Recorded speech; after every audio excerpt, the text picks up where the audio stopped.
खास मुलाकात में आपका स्वागत है। आज के मेहमान हैं श्यामलाल लंगर जी, जो बीजेपी के जाने पहचाने नेता है और जम्मू कश्मीर में जाने जाते हैं अपनी बेबाकी के लिए। आज इनसे जम्मू कश्मीर के विभिन्न मुद्दों पे बात करेंगे और जानेंगे कि बदलते हालात में किस तरह से जम्मू कश्मीर में राजनीतिक बदलाव हुआ है। सर, सबसे पहले तो गुलिस्तान में आपका स्वागत है। धन्यवाद आपका भी प्रिया जी। जी सर, आपसे पहला सवाल यही रहेगा कि 5 अगस्त 2019 को जब आर्टिकल 370 को हटाया गया था, तब जम्मू कश्मीर की आवाम को ये उम्मीद थी कि कुछ नया बदलाव होगा। ज़मीनी स्तर पर कितना बदलाव हुआ, पहला इसी से आपका उत्तर जानना चाहेंगे। देखिए, ऐसे है कि 370 जब अबालिश हुआ, 35A और 370, तो लोगों को नई नई उम्मीदें जागी और लोगों के हौसले बुलंद हो गए, क्योंकि हमारी जो स्टेट थी हिंदुस्तान के साथ तो थी, मगर कुछ स्टेट में ऐसी बंदिशें थी जो जहाँ पे बहुत प्रॉब्लम क्रिएट करती थी।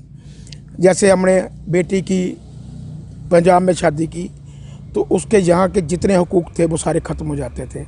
सबसे पहले वो बहुत ही एक गलत पॉलिसी थी। फिर उसके बाद स्टेट इंडिया के साथ मिल रही है तो कोई भी आदमी यहाँ पे रह सकता है आके। जैसे हम पंजाब में चले जाएं, दिल्ली में चले जाएं, इंडिया के किसी भी मुल्क में चले जाएं तो हम जगह लेके तो बैठ सकते हैं, मकान बना सकते हैं, काम कर सकते हैं। और जहाँ भी नई नई इंडस्ट्रियाँ आ रही हैं, कश्मीर के अंदर आपको मालूम है कि बच्चे जो थे पत्थर उठाते थे, तो 370 ख़त्म होने के बाद वो बच्चे कहाँ गए? उनके हाथों में कलमें आ गई, पत्थर गैप हो गया। आपने सुना कि 2019 के बाद कभी किसी ने पत्थर उठाया है या किसी को मारा है? वो टोटली इशू ही ख़त्म हो गया, क्योंकि उन बच्चों को नौकरियां मिलने लगी, काम मिलने लगा। एक सिस्टम से हर आदमी अपनी रोटेशन में चल पड़ा। तो पत्थर क्यों उठाना है? पत्थर तो तब उठाते थे जब बेरोजगार थे। बेरोजगारी इसी के लिए थी कि बहुत सारी स्टेट के अंदर बंदिशें थी, इसीलिए उन्होंने ये पत्थर उठाते थे। और अभी नई नई पोस्टें निकल रही हैं, नई नई नौकरियां मिल रही हैं, नए नए काम मिल रहे हैं, चाहे इंडस्ट्री आ रही है, चाहे और कई मुद्दे हों, उस पर उन बच्चों को काम मिल रहा है। तो इसीलिए उन्होंने पत्थर उठाना बंद कर दिया। सबसे पहले तो ये बहुत हमारा 370 और 35A अबालिश होने से बहुत प्लस पॉइंट हुआ है। और मिलिटेंसी जो है वो आप देख लीजिए कि 2 साल में उसका ग्राफ कितना नीचे चला गया है। ये क्या कारण है? ये यही कारण है कि 370 और 35A अबालिश हुआ। पड़ोसी मुल्क को भी लगा भैया अभी हमारी कहीं भी चलने वाली नहीं है, ये पूरा इंडिया के साथ मिल गए हैं, इंडिया इनका है, ये इंडिया के हैं, तो हमारी कहीं भी नहीं चलेगी। तो उसके बाद वो भी थोड़ा सा नरम हो गए। तो मिलिटेंसी जो है वो बिल्कुल सिर के भर गिरी है। पर सर, अगर मिलिटेंसी की बात करें तो अभी भी ख़त्म नहीं हुई है, क्योंकि हम देखने को मिलता है लगातार कश्मीर घाटी में अभी भी जिस तरह से अटैक होते हैं, उससे हम ये तो नहीं कह सकते कि मिलिटेंसी कम हुई है। हाँ, पत्थरबाजी में कमी ज़रूर आई है। देखिए, ऐसे है कि एक जो बीज पड़ा हुआ है ना, तो उसको ख़त्म होने में टाइम लगता है। अभी 1-आधा% कहीं छोटी मोटी कोई चिटपुट चीज़ रह गई हो तो वो मानना पड़ेगा हमें। जो मेन मिलिटेंसी थी, रोज़ आप देखते थे कितना नुकसान हो रहा था, उससे हमें निजात मिली है। और वो दिन दूर नहीं है जिस दिन वो भी जो छोटी मोटी छिटपुट बातें हैं मिलिटेंसों की, वो भी ख़त्म हो जाएंगी। सर, सवाल अगला बढ़ाते हैं, जिसमें कि डोमिसाइल जो बनाया गया था, जम्मू कश्मीर की आवाम को लगा था कहीं ना कहीं उनके जो हक हैं वो महफूज हैं। पर डोमिसाइल लॉ बनने के बावजूद भी जिस तरह से लैंड लॉ आया, जिसमें कि अब कोई भी ज़मीन खरीद सकता है, यहाँ पे इंडस्ट्री लगा सकता है, तो आपको क्या लगता है कि जम्मू कश्मीर की आवाम अपने आप को कहीं ना कहीं ठगा हुआ महसूस कर रही है? इस पर क्या बोलेंगे आप? देखिए, ऐसे है कि ये जनता को महसूस करना चाहिए कि अगर किसी गांव में 4 घर हैं तो 4 की जगह अगर 8 नहीं बनेंगे तो इम्प्रूवमेंट कैसे होगी? वो 4 के 4 घर वही रहेंगे। जब 4 बाहर से और आएंगे, कंपटीशन बढ़ेगा, कारोबार बढ़ेगा, काम बढ़ेगा, एक दूसरे से लेन देन लोग करेंगे।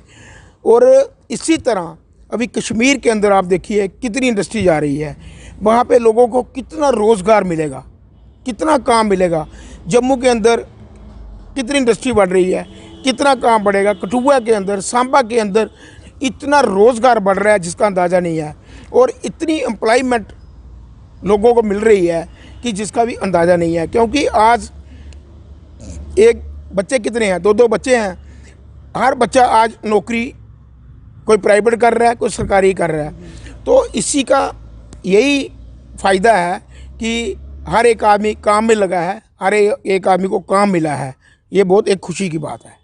सर, आपने कहा कि जिस तरह से डेवलपमेंट यहाँ पर हो सकती है, अगर बात करें हमारे जम्मू कश्मीर जोग्राफिकली ही इस तरह से है कि कहीं ना कहीं डेवलपमेंट में अभी यहाँ पर जो है देरी हो सकती है, क्योंकि रामबन, भद्रवाह या किश्तवाड़ का जो एरिया है, जहाँ पे सहूलियात भी लोगों को उस तरह से नहीं मिलती है जिस तरह से जम्मू में मिलती है या जम्मू से बाहर लोगों को मिलती है। तो आपको क्या लगता है कि वो लोग प्रिपेयर हैं इस कॉम्पिटिशन के लिए?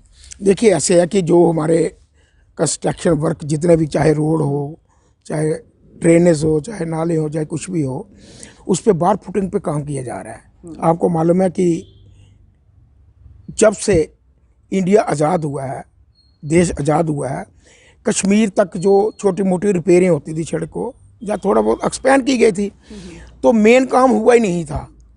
क्योंकि इतनी हैवी ट्रैफिक चल रही है हमारी कश्मीर के लिए, डोडा के लिए, भद्रवाह के लिए, किश्तवाड़ के लिए, तो रोड को मेंटेन करना भी एक प्राथमिकता थी। मगर जो हमारी पहली सरकारें रही हैं उनने इस तरफ देखा ही नहीं, जिसकी वजह से आज हमें बड़ी परेशानी जो है वो सामने आ रही है। और बड़ा एक बार फुटिंग पे काम हो रहा है। और 1 साल रुकिए, 1 साल के बाद आप जम्मू से कश्मीर जाना होगा तो मेरा ख्याल आपको 4.5 या 5 घंटे लगेंगे। अभी काम चल रहा है, तो कहीं जगह कोई प्रॉब्लम आएगी, किसी जगह पस्सी गिरती है, किसी जगह कुछ होता है, एक दफ़ा थ्रू हो जाएगा, पस्सियाँ जो गिर रही हैं उनको रोका जाएगा, उनके लिए बांध बनाए जा रहे हैं, तो बिल्कुल बढ़िया हो जाएगा। ये थोड़े दिनों की बात है। बाकी हमारी स्टेट के अंदर बहुत सारी डेवलपमेंट हुई है, कश्मीर के अंदर बहुत सारी डेवलपमेंट हुई है। जहाँ पानी नहीं पहुँचा था, 70-70, 80-80, 100-100 किलोमीटर दूर पानी पहुँचता था, लोग बड़ी बड़ी दूर से 5-5 किलोमीटर से लोग पानी लेके आते थे। आज नरेंद्र भाई मोदी जी ने वहाँ पानी दिया है, बिजली दी है, सड़कें दी हैं, बहुत इम्प्रूवमेंट हो रही है हमारी स्टेट के अंदर। हमारी यूटी के अंदर जो काम 70 सालों में नहीं हुए थे वो अभी बड़ी स्पीड से हो रहे हैं। आप देख लीजिए, हमारी रिंग रोड बन रही है। हमारी स्टेट को 2-2 एम्स मिले हैं, किसी स्टेट में 2 एम्स हैं। अब देखिए, और क्या करेगा नरेंद्र भाई मोदी जी, कश्मीर को अलग दिया है, जम्मू को अलग दिया है। और दूसरी टनल भी हमारी जो है बनाल से और थोड़ी दिनों में खुल जाएगी। डोडा के लिए सुध महादेव से टनल बनाई जा रही है। जितने भी रास्ते हैं वो शॉर्टकट किए जा रहे हैं कि लोगों को परेशानी ना हो, सुविधा मिले, हर आदमी शहर के साथ टच हो, आसानी से आ जा सके। हमारी भारतीय जनता पार्टी एक ऐसी है कि जो एक बच्चे के लिए विचार करती है, बच्चे के लिए सोचती है किसको क्या चाहिए। 70 साल पहले से लेके 2014 तक या 2015 तक कश्मीर के अंदर जो पहाड़ों में लोग रहते थे उनको बिजली क्यों नहीं मिली? किसी ने देखा नहीं उनकी तरफ? पानी क्यों नहीं मिला? रोड्स क्यों नहीं मिली? आज सब कुछ मिल रहा है उनको। कश्मीर के अंदर आवाम खुश है कि जो भारतीय जनता पार्टी है, नरेंद्र भाई मोदी जी हैं, ये हमारे लिए बहुत अच्छा काम कर रहे हैं, एम्प्लॉयमेंट दे रहे हैं, बहुत कुछ इस स्टेट के अंदर।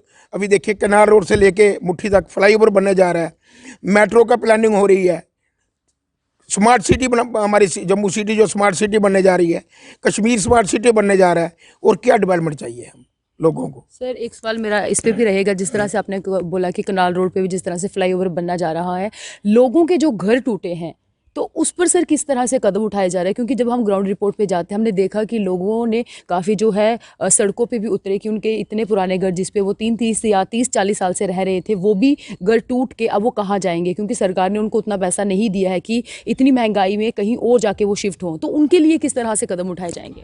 देखिए, ऐसे है कि ये जो चीज़ें 40-40, 50-50 साल पहले जो घर बने थे उनको रिहेबिलिटेशन किया है सरकार ने, ऐसा नहीं है कि नहीं किया। अगर जनता सुख चाहती है तो उसके साथ थोड़ी सी पीड़ा तो जरूर होगी। क्योंकि अगर जनता चाहती है कि हमें फ्लाईओवर भी चाहिए, रोड्स भी 6 लेन चाहिए, तो रोड्स तो जगह तो वही है, किसी को तो थोड़ी बहुत परेशानी उठानी पड़ेगी। ऐसा नहीं है कि किसी को कंपनसेशन नहीं दिया है, सभी को कंपनसेशन दिया है। पर कंपनसेशन की जो पैसा है वो बहुत ज़्यादा कम है। देखिए, ऐसे है कि आज से अगर 50 साल पहले 50,000 रुपये खर्च किया था तो उसको आज 2 लाख रुपये मिल रहा है, तो कम नहीं था। क्योंकि थोड़े बहुत घर जो हैं वो बीच में आए हैं जिन्होंने थोड़ा एक्सपेंड करके रोड की तरफ आए थे, तो मैक्सिमम किसी का भी नुकसान जो है वो नहीं हुआ है। तो रोड्स अगर अच्छी बन जाएगी, रोड खुली हो जाएगी, उन लोगों को भी फ़ायदा होगा। अगर उनकी जगह 5-7 फुट चली गई है, आप देख लो, जिस कॉलोनी में सड़कें ज़्यादा हों, बड़ी सड़कें हों, उस कॉलोनी की कीमत बहुत ज़्यादा होती है। जिस मोहल्ले में गलियाँ छोटी हों, जाने के लिए गाड़ी का रास्ता नहीं हो, उसकी कीमत बहुत कम होती है। जितना ज़्यादा रोड्स होगी, उतना ही हर एक इंसान को बेनिफिट होगा, उस कॉलोनी वाले को बेनिफिट होगा, और जो लोग आते जाते हैं वो भी सुख सुविधा से आएंगे जाएंगे। बढ़ते हैं अगले सवाल की ओर। आपसे ये भी जानना चाहेंगे कि जिस तरह से डीडीसी इलेक्शंस थे, भारतीय जनता पार्टी को काफ़ी उम्मीद थी कि कहीं ना कहीं जम्मू कश्मीर में वो बढ़ चढ़ के उभरेगी, पर 75 सीटें 280 में उनको मिली हैं और कश्मीर में सिर्फ 3 ही सीटें निकाल पाया। तो आपको क्या लगता है कि कौन सी कमी रह गई थी जिस तरह से जो सीटें हैं वो कम आई हैं? देखिए, ऐसे है कि 75 सीटें हमने ली हैं, कोई कमी नहीं हम महसूस करते। हमारा कश्मीर में भी कमल खिला है। तो जब डेवलपमेंट होगी, लोगों को एक हर जो गांव है, हमारे नरेंद्र भाई मोदी जी का सपना है हर एक गांव को शहर बनाया जाए, वो शहर के शक्ल में तब्दील होगा। तो जब शहर के नक्शे कदम पे गांव भी जो बनेंगे, तो हर आदमी को एक महसूस होगा कि नरेंद्र भाई मोदी जी ने, जो हमारी लोकल लीडरशिप ने कितनी मूवमेंट की है। तो अगर इस तरह के वो चीज़ें होंगी, तो सीटें तो हमारी बहुत अच्छी आई हैं, कश्मीर में भी कमल खिला है। तो मैक्सिमम चेयरमैन जो होंगे वो भी लगता है कि भारतीय जनता पार्टी के होंगे। तो ऐसी कोई प्रॉब्लम नहीं है, इसमें हमने जीत हासिल की है, कोई ऐसी दिक्कत नहीं है। और जो इंडिपेंडेंट लोग जीते हैं वो भी हमारे साथ आने के लिए तैयार हैं, वो भी आ रहे हैं। वो भी हम समझेंगे कि भारतीय जनता पार्टी की सीटें हैं। एक मिलके हमारे साथ जो इंडिपेंडेंट लोग जीते हैं वो भारतीय जनता पार्टी में आएंगे और हमारे साथ मिलके काम करेंगे, और मिलके जो गांव है उसको हम शहर बनाएंगे। डीडीसी चुनाव की बात करें तो जम्मू कश्मीर की आवाम को काफ़ी उम्मीदें हैं कि जिस तरह से गांव में जो सहूलियात जिनको मिलनी चाहिए वो ज़रूर मिलेगी। बात करें अगर डोडा की या भद्रवाह की या किश्तवाड़ की, तो कहीं ना कहीं सड़कों की हालत काफ़ी बदतर है, क्योंकि हाल ही में डोडा में गणपत ब्रिज पे भी जो है एक हादसा हुआ जिसमें 11 लोग जख्मी हो गए। और पुंछ की बात करें तो वहाँ आए दिन हादसे होते रहते हैं। तो डीडीसी चुनाव के बाद किस तरह से उम्मीद जनता करे कि उनकी जो सड़कें या बिजली पानी की समस्या है वो ठीक हो पाएगी? देखिए, ऐसे है कि ये जो डीडीसी गांव में लाया गया, इसका मकसद ही यही था, हमारे प्रधानमंत्री जी का, लोकल लीडरशिप का, अपने डॉक्टर जितेंद्र सिंह जी का और जुगल किशोर शर्मा जी का। इन्होंने ही ये बातें आगे रखी हैं कि हमारे यूटी के अंदर डीडीसी इलेक्शन करवाई जाए, और जो गांव हमारा है वो गांव शहर के रूप में आए। और चाहे वो भद्रवाह हो, चाहे किश्तवाड़ हो, चाहे डोडा हो, चाहे पुंछ हो, चाहे कश्मीर हो, चाहे कोई भी जगह हो, तो एक डेवलपमेंट कौंसिल जो है वो वहाँ का काम देखेगी। क्योंकि पहले क्या होता था, मिनिस्टर कभी सेक्टर में कभी शहरों में, तो गांव की तरफ इतना ध्यान नहीं दे पाते थे। इसीलिए इन्होंने पैटर्न चेंज किया है कि डीडीसी इलेक्शन करवाई है। डीडीसी इलेक्शन का यही मतलब है कि जो भी डेवलपमेंट काउंसलर होगा वो गांव की देख रेख करेगा, गांव पिछड़ा नहीं रह जाए। इसलिए ये हमने एक प्लानिंग करके डीडीसी इलेक्शन करवाई है। ये ऐसे है कि मैं तो सबसे पहले आपके चैनल के माध्यम से अपने मनोज सिन्हा जी का और प्रधानमंत्री नरेंद्र भाई मोदी जी का शुक्रिया अदा करता हूँ कि जिन्होंने 28,500 करोड़ रुपए का पैकेज जो है इंडस्ट्री को दिया। और आपके माध्यम से मैं एलजी मनोज सिन्हा साहब को एक रिक्वेस्ट और करना चाहता हूँ कि इंडस्ट्री एंड ट्रेड जब दोनों चलते हैं तो खुशहाली पैदा होती है, इकानमी पैदा होती है। तो इंडस्ट्री अभी क्या है कि फलेगी फूलेगी, बाहर से बहुत सारी इंडस्ट्री आएंगी, और सिख यूनिट जितने थे, जो बंद पड़े यूनिट थे, वो भी अभी एक्टिव हो जाएंगे। और सबसे अहम बात इसमें ये है कि बैंक का जो इंटरेस्ट है वो 5% तक माफ़ किया गया है। तो हमारी इंडस्ट्री जो है बहुत सारी ग्रो करेगी। और लोगों को ये इसलिए पैकेज दिया है नरेंद्र भाई मोदी जी ने कि लोगों को एम्प्लॉयमेंट मिले।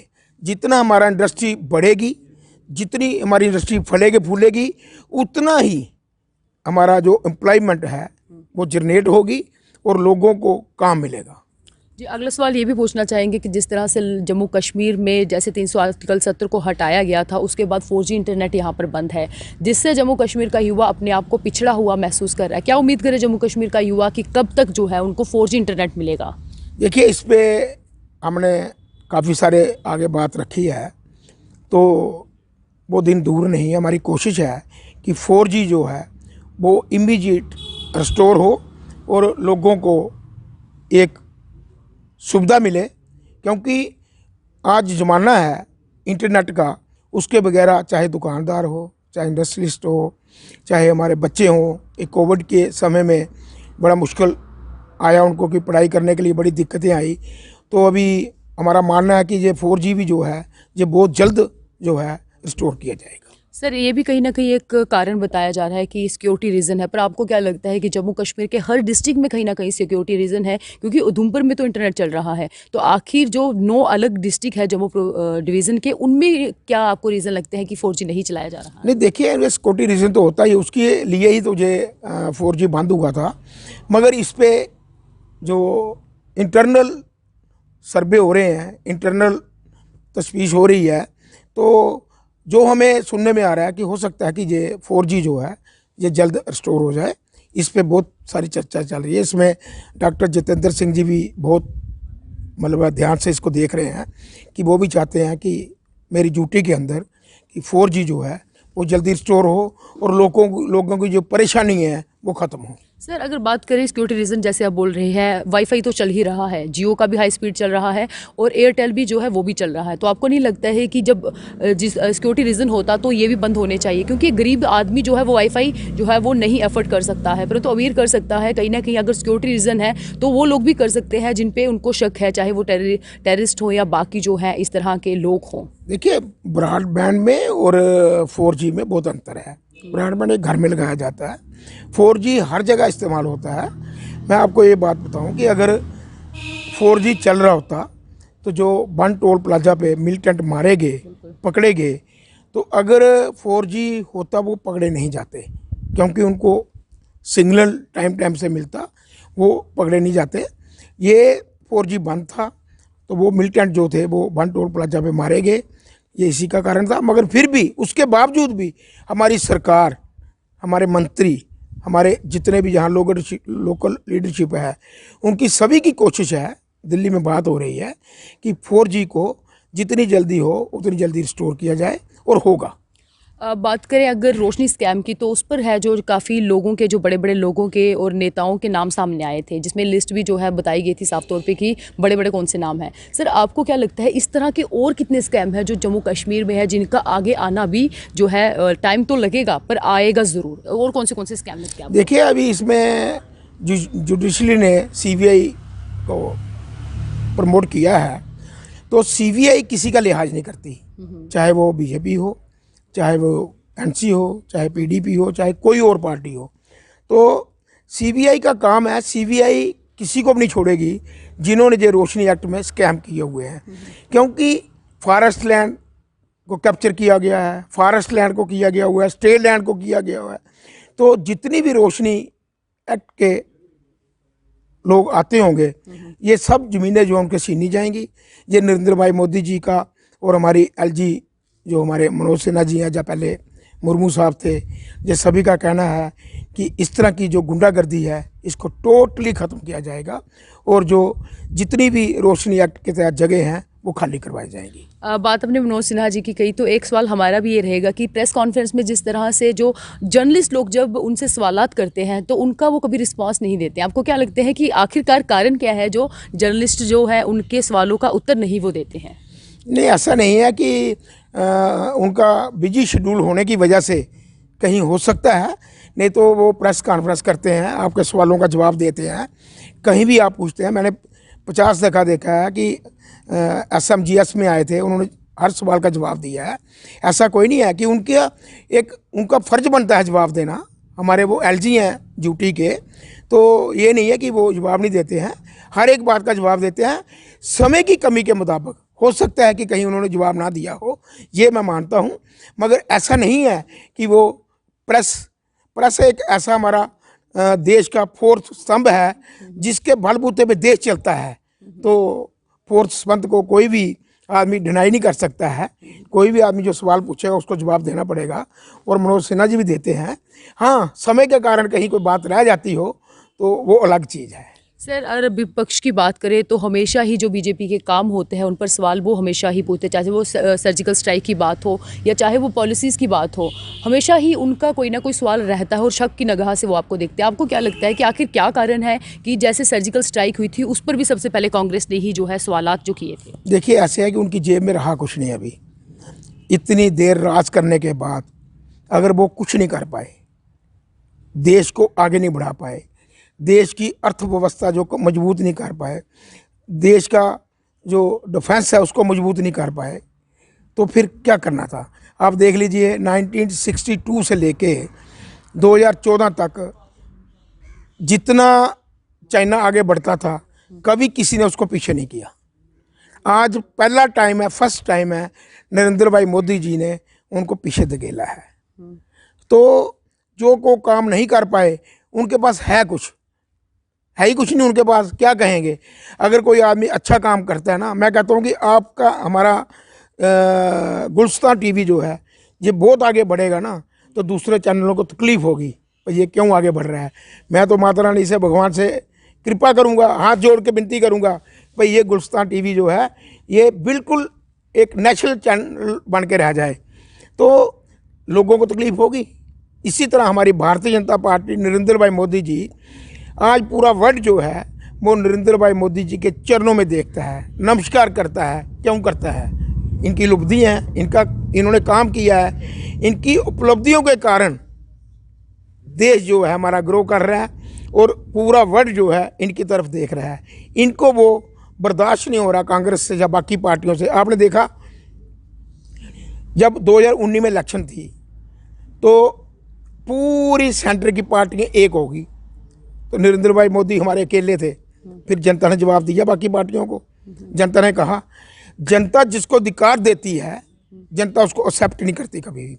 जनता ने चाहे कांग्रेस है चाहे बाकी और पार्टियां हैं उनको धिक्कार दिया है, क्योंकि जनता को मालूम है कि इस देश को कौन बचा सकता है, कौन ग्रो कर सकता है। और जनता ने कहा, नरेंद्र भाई मोदी जी आप बैठो, इलेक्शन तो हम लड़ेंगे। और दिया 300 सीट से ज़्यादा ऊपर उन्होंने, मिली ना 300 सीट। इसका क्या कारण था? कि जनता ने ये विश्वास दिला दिया नरेंद्र भाई मोदी जी को, हम आपके साथ हैं। तो कांग्रेस को फिर पीटना ही है। कांग्रेस को क्या करना है? जब उसकी जेब में उनके पास काम ही कोई नहीं रहा तो क्या करेंगे वो? विपक्ष की सरकार पर ने तो नोटबंदी पे भी काफ़ी सवाल पूछे थे कि आखिरकार नोटबंदी जो है वो काला धन को पकड़ने के लिए किया था, पर रियलिटी की बात करें तो ऐसा कुछ भी नहीं है। तो इस पर क्या बोलेंगे आप? देखिए, ऐसे है कि नोटबंदी जब हुई तो नया पुराना हुआ, पुराना जो था ख़त्म हो गया, नया पूरी इंडिया में आ गया। तो इससे बहुत सारे फ़र्क पड़े। नोटबंदी से देश को एक नई दिशा मिली, नई रोशनी मिली कि जो करप्ट लोग थे, जिन करप्ट लोगों के पास काला धन पड़ा था, वो वहाँ का वहाँ ही सड़ गया, वो बाहर नहीं ला पाए। तो इन चीज़ों से भी बहुत सारा फ़ायदा हुआ। और नरेंद्र भाई मोदी जी, हमारे प्रधानमंत्री जी, कोई भी ऐसा काम नहीं करेंगे जो किसी भी एक सिंगल आदमी के अगेंस्ट जाएगा। वो कहते हैं कि मैं चौकीदार हूँ, पूरी जनता ने कहा मैं भी चौकीदार हूँ, नरेंद्र भाई मोदी के साथ चले। तो अगर देश की जनता हर एक बात जो है नरेंद्र भाई मोदी जी की एक्सेप्ट करते हैं। अभी 3 तलाक का मसला था, कितने घर उजड़ते थे, कितने घर खराब होते थे, और नरेंद्र भाई मोदी जी ने वो भी बिल पास किया भाई किसी का घर उजड़ना नहीं चाहिए। वो इसलिए किया कि कोई नुकसान में ना रहे। तो वो हर एक काम जो है, कदम जो है, वो एक सोच समझ के तरीके से आगे बढ़ाते हैं, ना कि किसी के नुकसान के लिए। अंत में आपसे यही पूछेंगे कि जम्मू कश्मीर को डेवलप करने के लिए किस तरह से पॉलिसीज़ बन रही है और कौन से नए कदम उठाए जाएंगे जिससे जो हमारी युवा वर्ग हो, चाहे वो जम्मू कश्मीर की आवाम हो, तो आने वाले दिनों में उनके लिए क्या कुछ नया है, एक लंबे समय से वो उम्मीद कर रहे हैं? देखिए, ऐसे है कि यूटी के अंदर पहले से ही बहुत सारे काम, और एक रोड अपना रेलवे कोच फैक्ट्री भी यहाँ पे आने वाली है। उससे हमारी इस स्टेट को, यूटी को बहुत सारा रोज़गार मिलेगा, बहुत सारा, थोड़ा नहीं बहुत सारा। और इस तरह की पॉलिसी बनाई गई है। आप देखिए, जब मेट्रो आएगी तो कितनी एम्प्लॉयमेंट जनरेट होगी। आप देखिए, अभी रिंग रोड बन रही है, कश्मीर तक रोड जो है वो पूरा 6 लेन बनने जा रही है, पुंछ तक 6 लेन बनने जा रही है, और रेल जो है वो पुंछ तक जा रही है, यहाँ से कश्मीर तक जा रही है। तो ये क्या है? ये डेवलपमेंट है, ये रोज़गार है लोगों के लिए। अगर रेल पे यहाँ पे कश्मीर तक चलती है तो कितना रोज़गार लोगों को मिलेगा, अगर पुंछ तक रेल चलती है कितना रोज़गार लोगों को मिलेगा। ये डेवलपमेंट के लिए हर एक दिन हर एक रोज़ नई नई पॉलिसियाँ जो हैं वो बन रही हैं। ऐसा नहीं है कि मोदी साहब इस यूटी को, इस JNK को वो एक दिल में बसा के रखा हुआ उन्होंने कि इस यूटी को मैंने हीरा बना के रखना है, ये देश का एक हीरा है और मैंने हीरा बना के ही लोगों को दर्शा के बताना है कि वाकई जो JNK है, यूटी है, ये हीरा है और उनके ये मन में है। और तकरीबन जितने मंत्री उनके हैं सभी का फोकस जो है वो इस यूटी के ऊपर है। हिंदुस्तान में बहुत सारी स्टेटें हैं, बहुत सारी जगह हैं, मगर कोई स्टेट ऐसी होती है कि जो प्रिय होती है प्रधानमंत्री के, वो जो यूटी है। और इसमें बहुत सारे रोज़गार आएंगे, नए नए प्रोग्राम आएंगे, नई नई नौकरियाँ आएंगी, नए नए काम आएंगे। बहुत सारे अभी जो 28,500 करोड़ का पैकेज जो दिया है, ये छोटा पैकेज नहीं है इंडस्ट्री के लिए, ये बहुत बड़ा पैकेज है। और इसी तरह के बहुत सारे पैकेज जो हैं वो आना बाकी है। बहुत बहुत शुक्रिया हमारे साथ बात करने के लिए। थैंक यू जी, बहुत बहुत शुक्रिया। आज खास मुलाकात की पेशकश में हमारे साथ थे श्यामलाल लंगर जी, जो जम्मू कश्मीर के बीजेपी नेता हैं और वरिष्ठ नेता भी कहे जा सकते हैं। आपको बता दें कि जम्मू कश्मीर पे उन्होंने काफ़ी बात की, खुलकर बात की, किस तरह से जो मसले हैं उनको किस तरह से सॉल्व किया जाएगा। और ये भी उम्मीद लगाई है कि आने वाले दिनों में बीजेपी सरकार जम्मू कश्मीर के लिए क्या कुछ नया करके आएगी, क्या कुछ नई पॉलिसीज आएगी जिससे जम्मू कश्मीर में डेवलपमेंट होगी। अब ये देखने की बात होगी कि आखिरकार क्या कुछ नया निकल के आता है। पर आप हमारे साथ जुड़े रहिए, फिर हम नहीं लौटेंगे किसी खास मुलाकात में किसी के नए मेहमान के साथ। नमस्कार।